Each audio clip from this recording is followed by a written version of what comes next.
Para pendengar yang terkasih di dalam Tuhan Yesus Kristus, dimanapun Anda berada, kiranya Tuhan selalu memberkati Anda sekeluarga.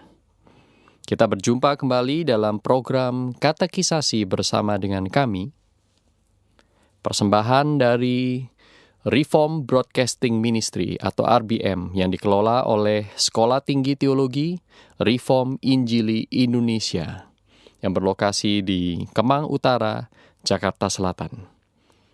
STTRII adalah sebuah sekolah yang dibangun, didirikan dengan misi untuk mempersiapkan hamba-hamba Tuhan, pemimpin-pemimpin gereja, dan konselor-konselor Kristen yang profesional yang mempunyai kepekaan akan kehendak Tuhan, serta menolong jemaat dan masyarakat untuk hidup sesuai dengan kehendak Tuhan. Jikalau Anda adalah orang-orang yang pernah merasakan atau pernah mengalami bahwa saudara itu dipanggil oleh Tuhan untuk menjadi hamba-hamba Tuhan yang dipersiapkan secara khusus, maka pertimbangkanlah kami, sekolah ini, STTRI.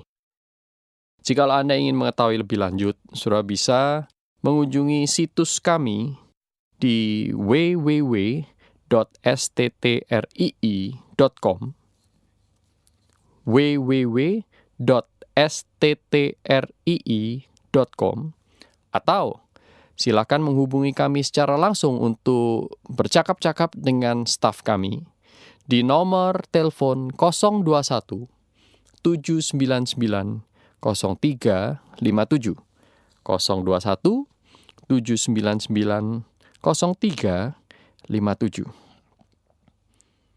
Saat ini kita masih membahas mengenai kenaikan Yesus ke surga. Nah, kita sudah sampai kepada pertanyaan yang ke-48 dari Katekismus Heidelberg.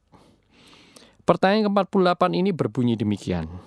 Tetapi jika kemanusiaan Kristus itu tidak terdapat di segala tempat bersama dengan keilahiannya, bukankah kedua natur Kristus itu terpisah satu dengan yang lain?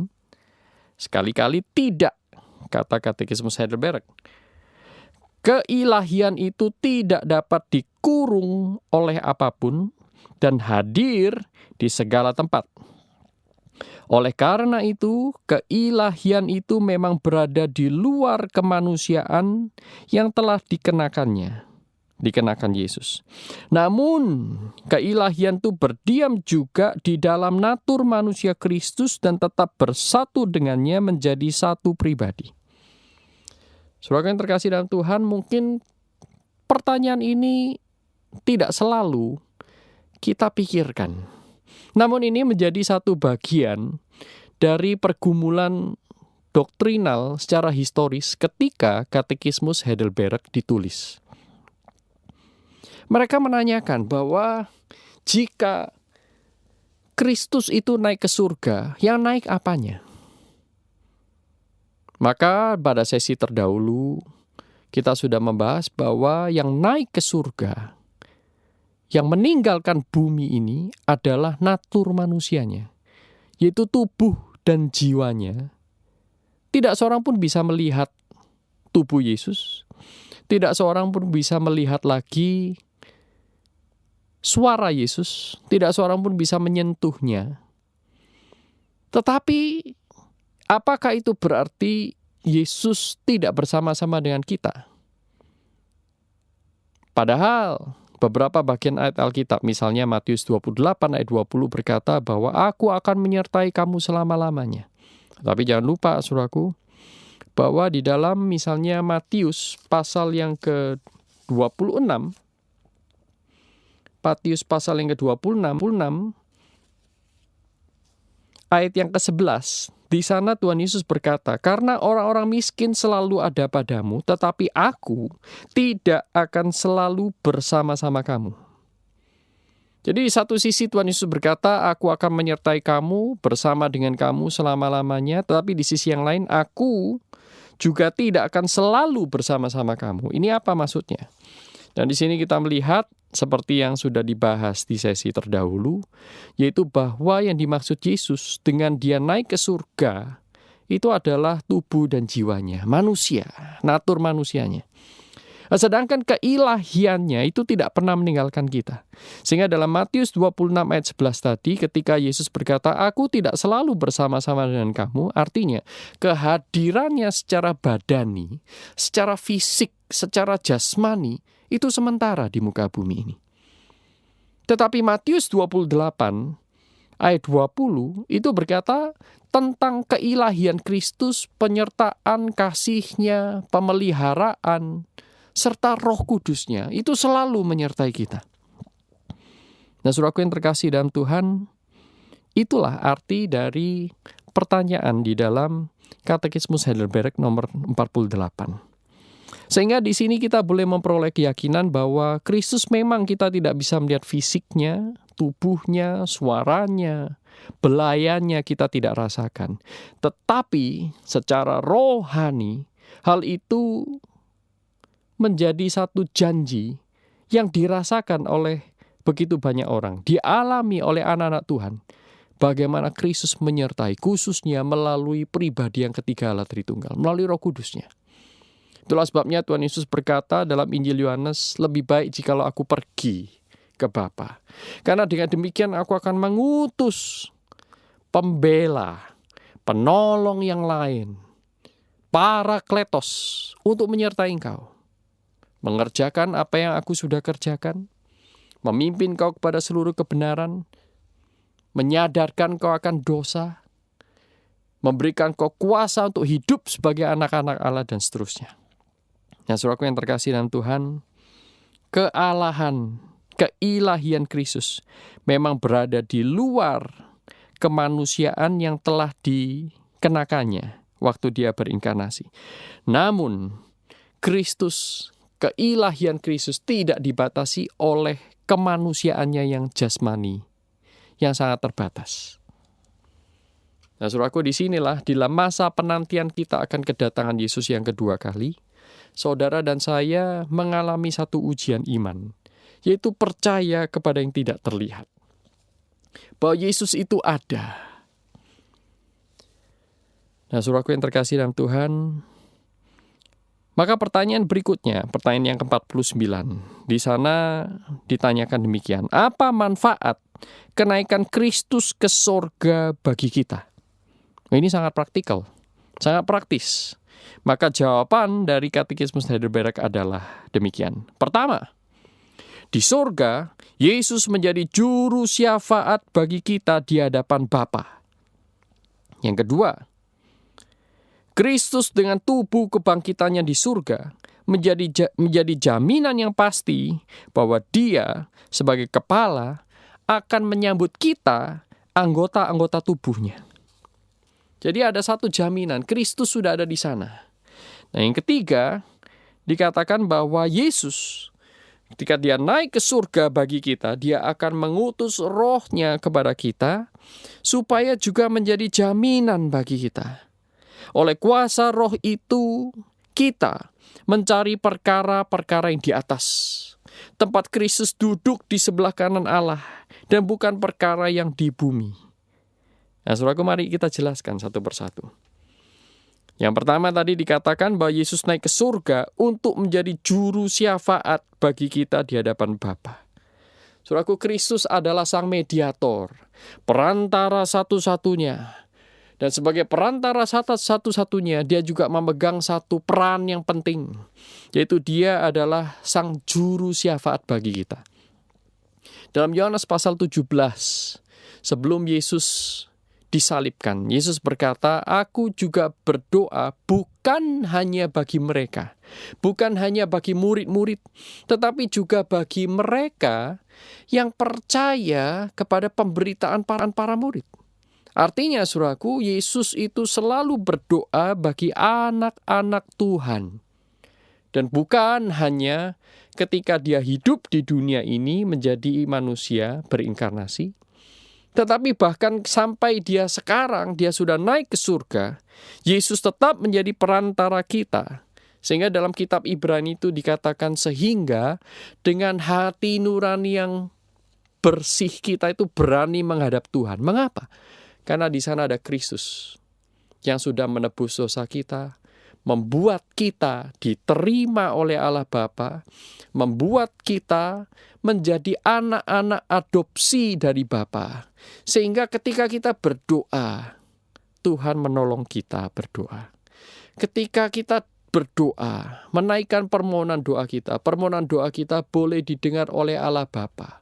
Bukan karena saudara dan saya adalah orang-orang yang pantas berdoa, pantas meminta, tetapi karena Kristus yang menjadi perantara kita. Sehingga doa-doa yang dipanjatkan di dalam nama Yesus itu menjadi doa-doa yang berkenan di hati Allah. Apakah semua doa? Yakobus pasal yang keempat menjelaskan kepada kita. Ada baiknya jikalau saya membacakannya bagi kita semua saat ini, yaitu Yakobus pasal yang keempat. Di sana dikatakan demikian. Kamu mengingini sesuatu, tetapi kamu tidak memperolehnya. Lalu kamu membunuh, kamu iri hati, tetapi kamu tidak mencapai tujuanmu, lalu kamu bertengkar dan kamu berkelahi. Kamu tidak memperoleh apa-apa karena kamu tidak berdoa. Atau ayat yang ketiga, kamu berdoa juga, tetapi kamu tidak menerima apa-apa karena kamu salah berdoa. Sebab yang kamu minta itu hendak kamu habiskan untuk memuaskan hawa nafsumu. Nah, saudaraku, tidak semua doa Tuhan terima sebagai doa.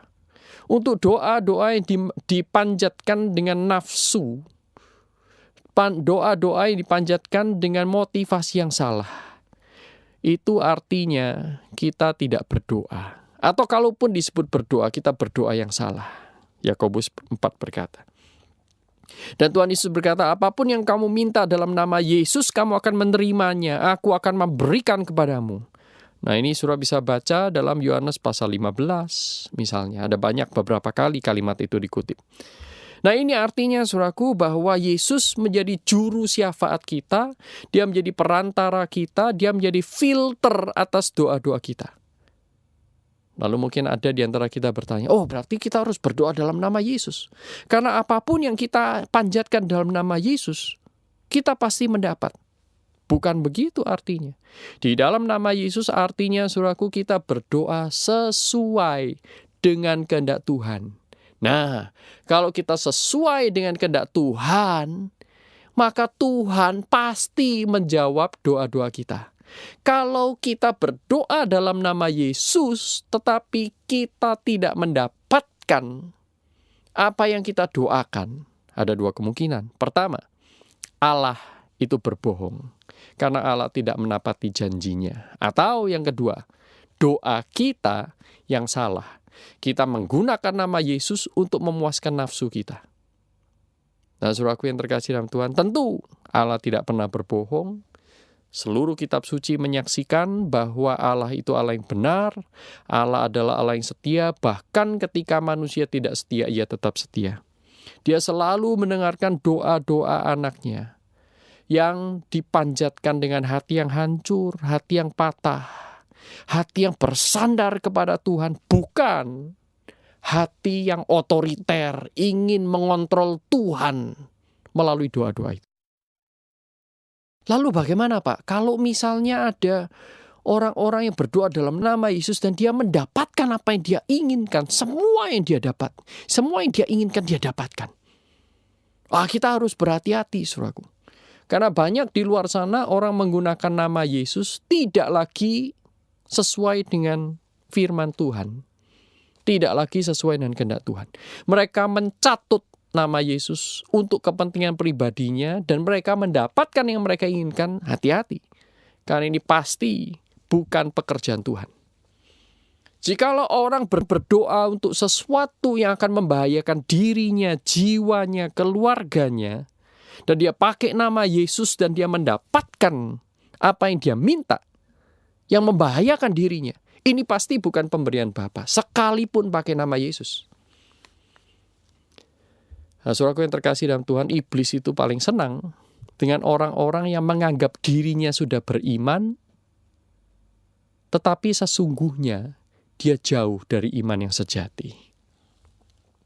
Nah, saudaraku yang terkasih dalam Tuhan, iblis tidak pernah keberatan menjawab doa-doa saudara. Iblis tidak pernah keberatan memberikan apapun yang saudara minta, selama yang saudara minta akan menjauhkan saudara dari Tuhan, akan menjauhkan kita dari Tuhan. Wah, iblis akan dengan senang hati memberikannya kepada kita. Itulah sebabnya kita harus berhati-hati. Di sini iman yang sejati itu diuji. Apa yang saudara dan saya minta? Untuk apa kita semuanya itu minta? Apakah betul yang kita minta itu di dalam nama Yesus? Artinya apa? Sesuai dengan kehendak Yesus. Kalau Yesus ada di dalam situasi kita, apakah Yesus akan meminta yang sama? Apakah yang kita minta itu betul-betul akan mendatangkan kebaikan yang bernilai kekal?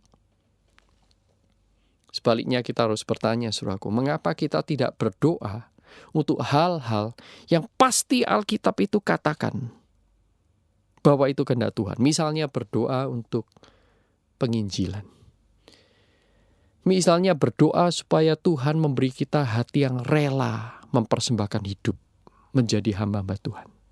Misalnya kita itu berdoa supaya kita diperlengkapi dengan firman Tuhan, sehingga kita bisa menang atas segala pencobaan. Mengapa kita tidak berdoa meminta Tuhan untuk memberikan kita semangat untuk berdoa lebih rajin? Berdoa supaya kita lebih semangat belajar firman Tuhan. Berdoa supaya kita mempunyai hati yang semakin murni melayani. Nah, di sini kita akan melihat apakah seseorang itu betul-betul mempunyai kerinduan menyenangkan hati Tuhan atau menyenangkan nafsunya. Nah, manfaat kedua dari kenaikan Kristus ke surga bagi kita adalah Kristus menjadi jaminan yang pasti bahwa dia adalah kepala akan menyambut kita, anggota-anggota tubuh Kristus. Kristus berkata dalam Yohanes pasal 14, "Aku pergi ke satu tempat, dan di sana aku akan menyediakan tempat bagimu."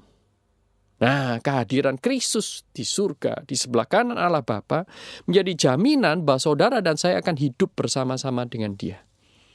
Nah, Kristus pun berkata dalam Yohanes pasal 17, "Aku berdoa kepadamu Bapa, supaya di mana aku berada, di sana mereka juga berada." Adanya keintiman relasi yang luar biasa. Bahkan di luar, setelah kematian pun, kita tetap bersama-sama dengan Dia. Apakah ini menjadi kerinduan kita? Namun itu yang Tuhan berikan kepada kita, jaminan kekal. Nah, manfaat yang ketiga adalah bahwa Dia akan mengutus Roh-Nya kepada kita supaya menjadi jaminan bagi kita untuk bisa hidup kudus di muka bumi ini. Kristus naik ke surga supaya Roh Kudus bisa diutus dengan luar biasa dalam diri setiap anak Tuhan, menguatkan mereka menjadi anak-anak Allah yang sejati. Di tengah penderitaan maupun di tengah kelancaran, hanya nama Allah yang dipermuliakan. Nah, saudaraku yang terkasih dalam Tuhan, Kristus naik ke surga. Dia berkata, "Lebih baik kalau aku pergi kepada Bapa. Dengan demikian aku akan mengutus Roh-Ku kepadamu. Roh kebenaran, Roh pengudus." Sekali lagi, bukan roh pembuat kaya. Bukan roh yang selalu menyembuhkan penyakit kita. Tidak selalu. Kadang-kadang Tuhan memberikan sakit penyakit untuk memurnikan, menguduskan kita, menjadi pengalaman yang berharga untuk bergaul bersama dengan Tuhan. Sehingga kita mengenal Tuhan, bukan hanya waktu kita lancar, tapi justru kita mengenal keadilannya, keagungannya, di tengah-tengah kesulitan hidup sekalipun. Nah, saudaraku yang terkasih dalam Tuhan, setialah kepada Tuhan. Kiranya Tuhan memberkati kita semua. Persembahan dari kami Reform Broadcasting Ministry yang dikelola oleh Sekolah Tinggi Teologi Reform Injili Indonesia, Jakarta Selatan.